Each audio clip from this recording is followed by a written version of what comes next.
Shalom everyone, you're all here again with another episode of Tzor LaMikra. As I usually say, I hope everyone enjoyed last week's recording, and I know it was some of the stuff I spoke about was a little controversial, but that's how life goes. And for this week we have several interesting subjects in the parasha of Chuqat. And first of all, I remember learning Chuqat as a child, and it was always very unusual, the whole description of the red heifer and everything that was done there, and the interpretations used to try to explain certain things. And at the end of the day, there is some information that we know about the ancient world that can shed some light on the terminology used here and some of the rules and so on. And I'm going to try to at least dig into some things here, at least to the details of what exactly is the whole deal with the red heifer, some of the things that have been going on throughout the years. And the point is that, first of all, the red heifer itself is almost like the concept of the tchelet. It's something that a lot of Jews developed midrashim and stories and ideas and things of that nature regarding this practice, and always pushing these types of practices into the future, into the unknown, into the times of the Messiah, and so on. And you have, for example, there's a midrash that says that they used 9 heifers, one at times of Moses, one at times, I think, of Solomon, and then they used something like 7 during the Second Temple period, and there's a 10th one that's supposed to show up somewhere before the Messiah appears, or when the Messiah appears, or something of that nature.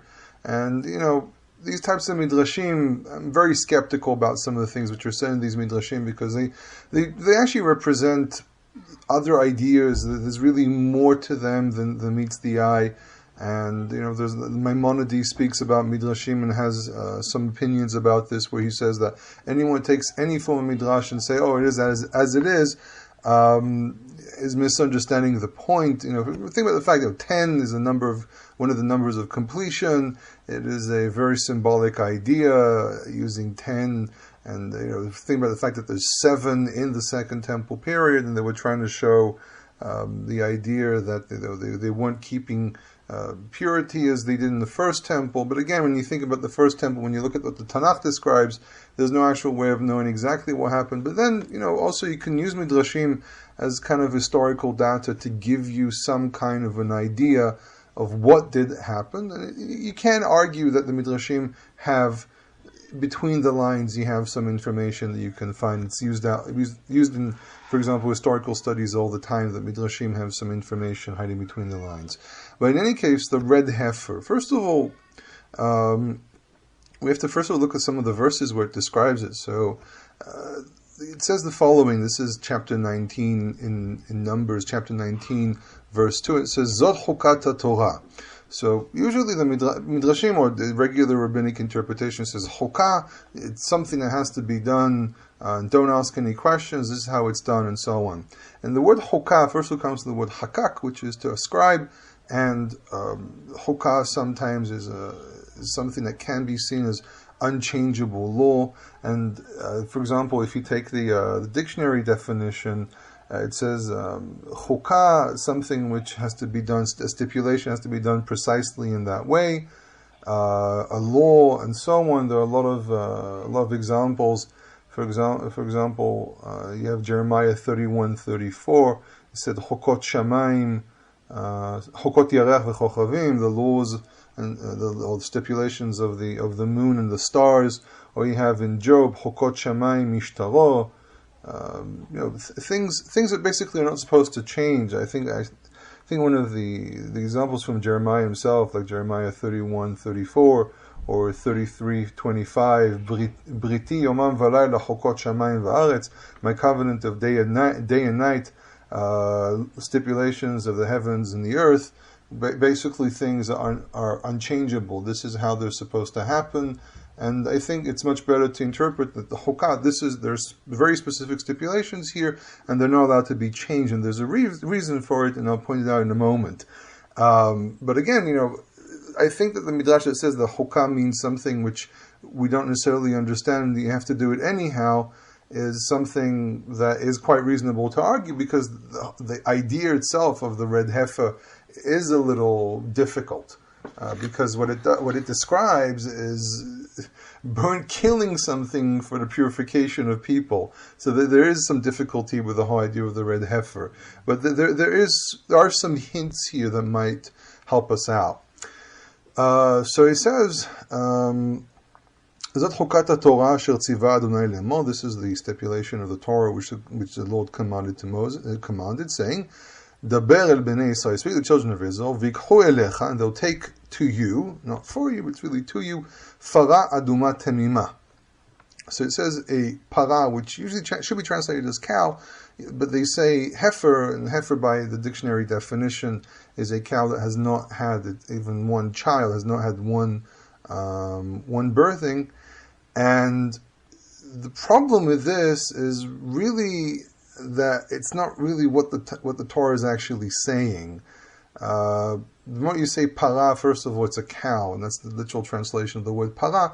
Heifer has to do with a Second Temple interpretation of the subject, and I'll explain where that interpretation comes from. It says aduma temima.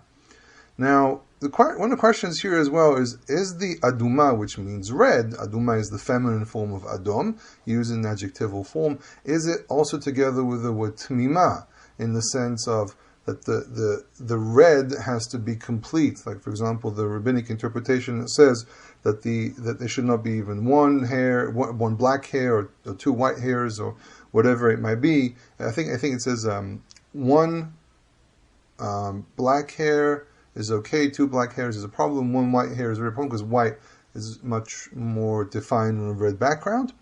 Or can you argue that aduma is one and temima is another thing? Now, the word temima is again the word tamim, which can mean unblemished. And if we go back into Leviticus, where it describes the sacrifices, if I remember correctly, and I'm actually going to look it up as we speak, if I remember correctly, it says that the blemishes themselves are called a mum, obviously, but that the blemishes themselves are also referred to as the animal has to be tamim. Okay? And I am going to look this up very, very quickly as we speak. But the issue here as well is that then it raises the question, so what exactly disqualifies an animal? Okay, and if we say that aduma tmima is one combination, therefore what we're talking about here is actually that the animal is disqualified by having other colors in its hide and in its skin. But if we say that that we have a different definition, then tmima should be moved to the idea of the animal having to not have any of the blemishes described as the blemishes of a sacrifice. Okay, and this is kind of funny because it's a very, very common thing that you hear in Judaism, that what makes an animal disqualified is the idea that the animal is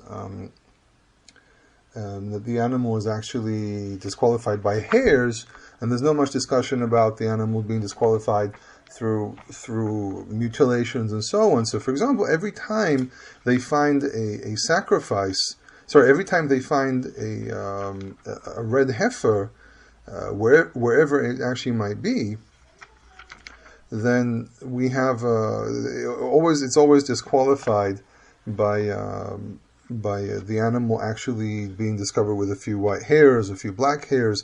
But if it's not the case, then then we have a completely different situation. So basically, when we look at Leviticus 22, it actually uses the term, Leviticus 22 verse 19 says "Tzonechem tamim." So we find that the word tamim says tamim zachar, a male who's tamim, who's complete, bakar b'kesavim v'aizim, in the oxen, the sheep, and the goats. It says kol asher bo mum lo takrivu. So you see that tamim and mum are parallel to one another, and therefore it's from the text itself, and also you can actually argue based on other parts of discussing the Torah that this section of Numbers is actually connected to the style of Leviticus, and therefore the word tamim should be, and again, as it says, Tmima asher en ba mum, okay, should be very, very clear that tamim and mum are connected to one another. So to break this down again, do you say aduma tmima, or do you say aduma, which means red, tmima asher en ba mum, who is complete, who is unblemished, which does not have any blemishes in it. And that seems to be a much more reasonable way of reading this, but the way some of the cancellations, for example, are divided up, they say, Aduma tmima, comma, asher en bamum. Okay? But again, as I said, you go to Leviticus and you see that tmima is, or tamim in the case of Leviticus, but tmima is just a feminine form of the word tamim, is connected directly to the concept of the mum, which is the blemish. But then it says, Asher lo ala aleha ol, which has not had a harness of any sort, or a burden upon her. Now the ol is usually it's the tool that's used to plow the ground, and this is why first of all, any animal that's actually used for work is disqualified for the red heifer. And we actually find in the Hittite laws that an animal that's actually done plowing work or any type of farm work is disqualified as used as a sacrifice. So we already have something from the ancient Near East that might shed some light on the subject. But the whole idea of the heifer, where does the translation heifer come from? Translation heifer comes from the idea that some interpreted, and this is a very common rabbinic interpretation, but some interpreted that it means that she has never been breeded, that the ol is really the weight of the male breeding with the female, and therefore they said, oh, okay, it also has to be an animal that's never been bred, and this is where the translation heifer comes from. But this is actually not something you find in the stipulations of the red heifer. You only find that it's not allowed to do any farm work.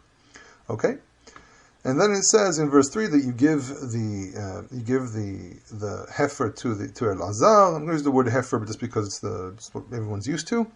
And he takes her outside of the camp. So this is already an interesting situation where this is not really a sacrifice because it's done outside of the camp, and this is a very important thing.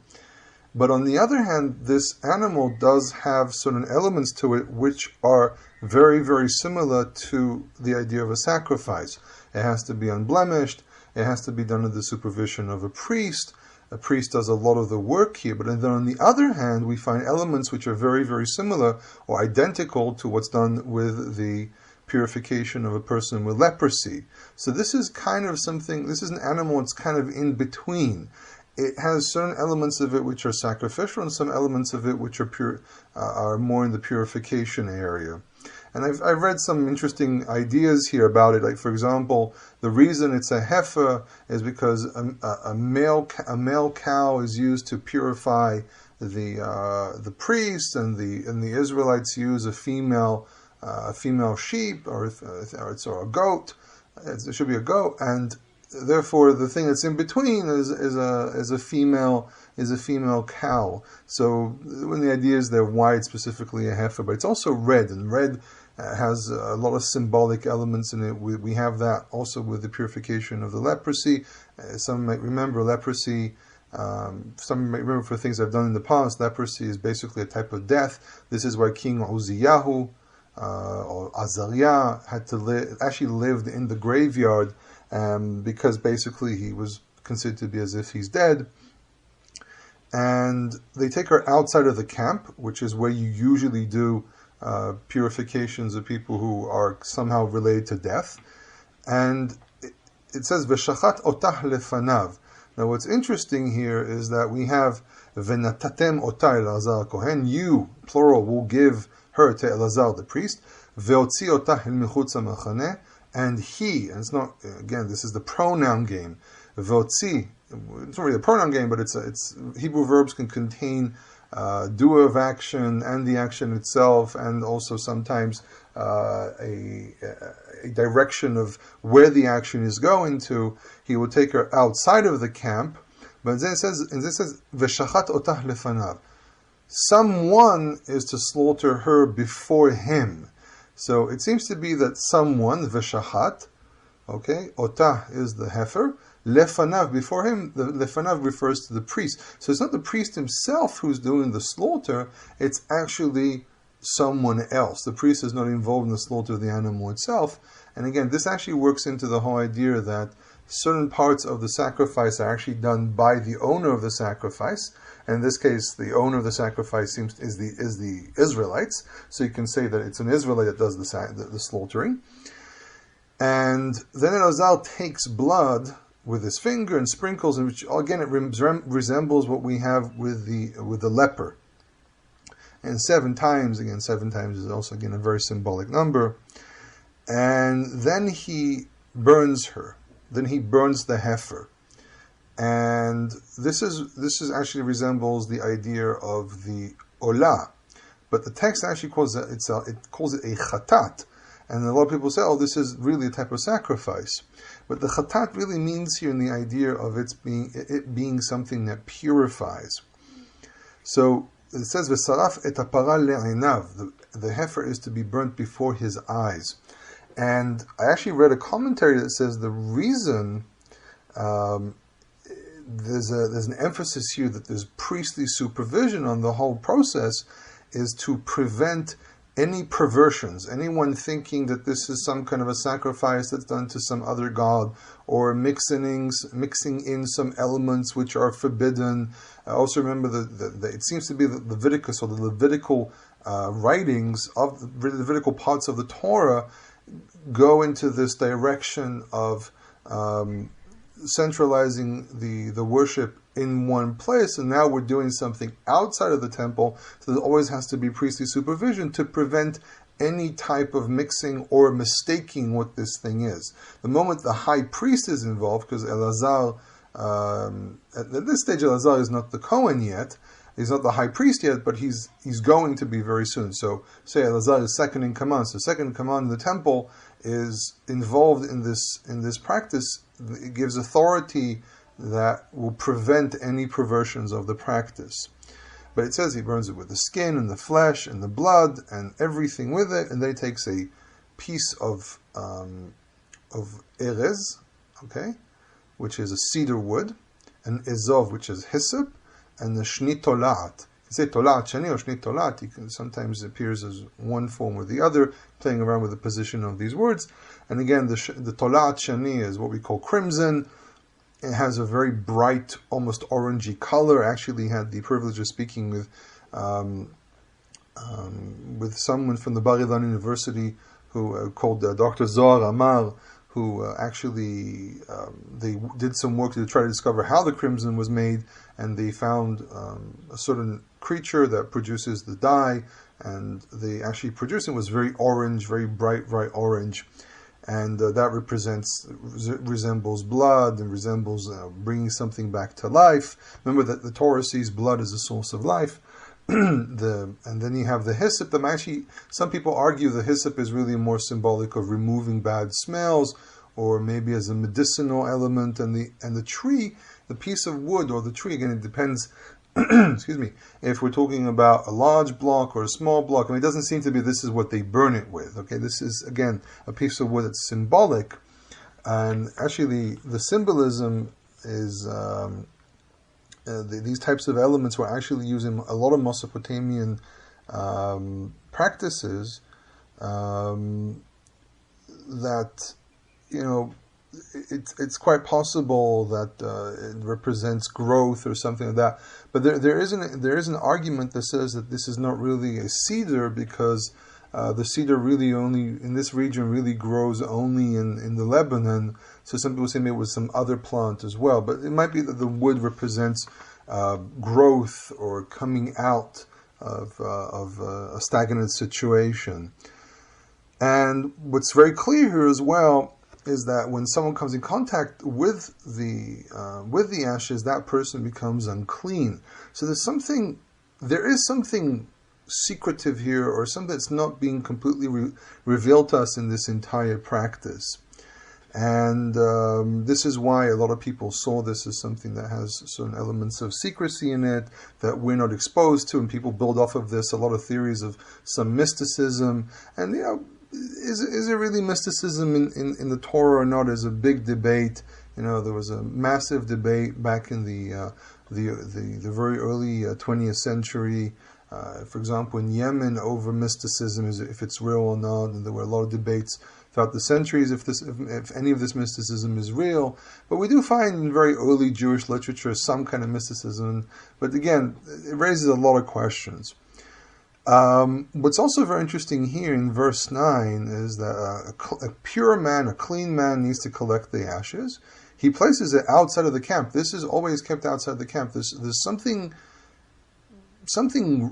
dangerous, or some kind of issue with the entire process of purification from something that has to do with death.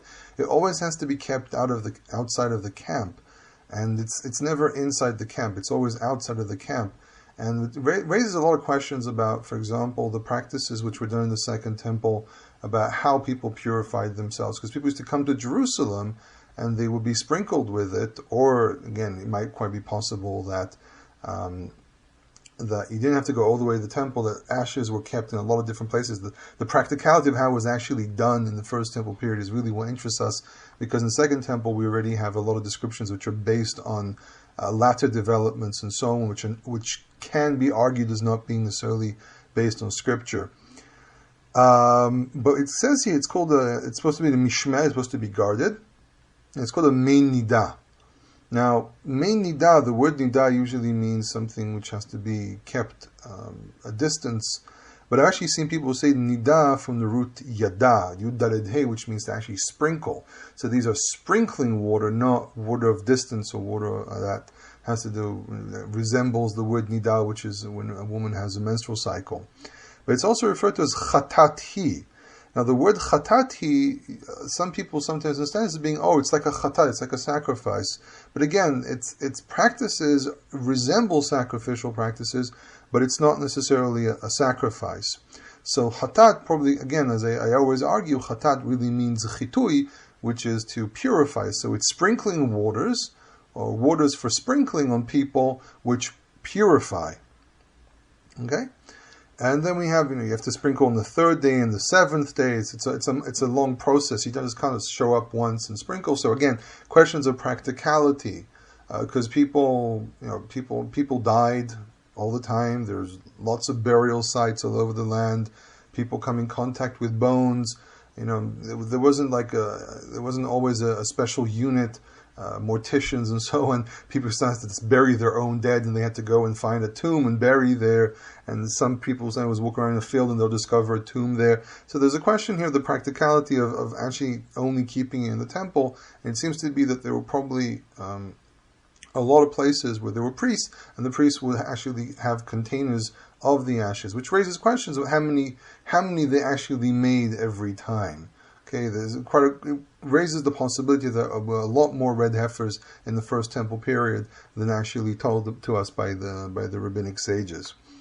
But in any case, anyone who comes in contact with a dead, with a tomb, with bones in the same house as a priest, if a container, an open container is priest has to go see the priest to be able to be sprinkled. But also there's a whole thing about the priests. If we're already talking about dealing with the dead, you have an issue with priests sitting in hospitals. If a Kohen is in a hospital, there's a question of if someone dies on the same floor, is it considered to be as if the person is in a tent together with the dead? Think about it. You go into most hospitals have a morgue. Some places, for example, in Israel, the morgue is usually because of the whole issue with Kohanim, the morgue sometimes is a separate section in the hospital to prevent this issue. But again, people die. So there's for example, you go to the Shaarei Tzedek Hospital in Jerusalem, there's a little booth there for a Kohen to wait in if someone dies in the hospital. And there's basically a code that lets people know that they have to move out. But in any case, it's still a very unique practice. There's some parallels in the ancient Near East, but again, this is actually something that can be seen as a very, very unique practice amongst the Israelites. Other than that, I mean, there are a lot of things here about Moses bringing water out of the rock, the question of what exactly happened there, and the death of Aaron. All these things are pretty straightforward. I think that the red heifer has to be a bit more clarified than what it usually is taught. There is an issue here with the snake, with the copper snake. And first of all, there's a game because it's called Nahash Nehoshet, or Nahash Nehoshet, as it says in chapter 21. And there's, for example, I see here, for example, in verse 9, play the game here, and the Nahash Nehoshet shows up much later, times of King Hezekiah. They called it Nehushtan, and people continued worshipping this copper snake. And actually, snakes as a form of worship, they actually were copper snakes discovered in the south part of Israel. It shows that there was some kind of a worship that existed. So the Torah does describe something very, very realistic that did exist back then. In any case, I really wanted to focus on the red heifer. Red heifer has always been a very interesting subject. I remember learning about this as a child, and I remember years ago, back I think somewhere in the early 90s, I think it was, there's a place called Kfar Hasidim. That was one of the first occurrences, at least I remember, of someone discovering a red heifer, and there's plenty of pictures of it all over the net, and literally, Temple Institute, for example, started doing a lot of work in this field, trying to find people. I remember when I was involved with them, they found farmers that had red heifers every once in a while. They always find a way of disqualifying the red heifer because of the hairs and so on. So, as demonstrated here in the way of reading the text, you find that there's two ways of reading a text: aduma tmima, or aduma and then tmima sheren bamum, which really can be seen as really, if I break this down really on the grammar, it has to be that tmima is part of the word mum, because he uses the relative particle asher. So the cancellations are actually quite wrong. And so reading this correctly would be para aduma, tmima asheren bamum, because when you use the relative particle has to relate to something before it. It's very clear the word tmima is part of the word mum, and also the correlation with what appears in Leviticus. So I think that every time they disqualify one of these red heifers, they're just basically making a very, very grave mistake.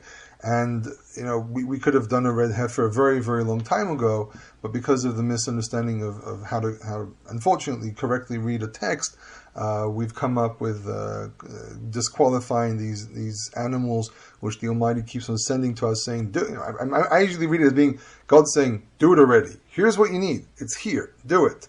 And unfortunately, the people who have the most say in this subject completely ignore what the text is actually saying, completely ignore the signs which are sent to us, which is very, very unfortunate. In any case, I hope people enjoyed this recording. I apologize for being a little hesitant in the middle. I was trying to find the verses and couldn't, but then I found them in the end. And again, as I say, if people have any questions, if people want to take Hebrew courses with me or take a Bible class with me, HebrewInIsrael@gmail.com, or the Facebook page. And I want to wish everyone a Shabbat Shalom.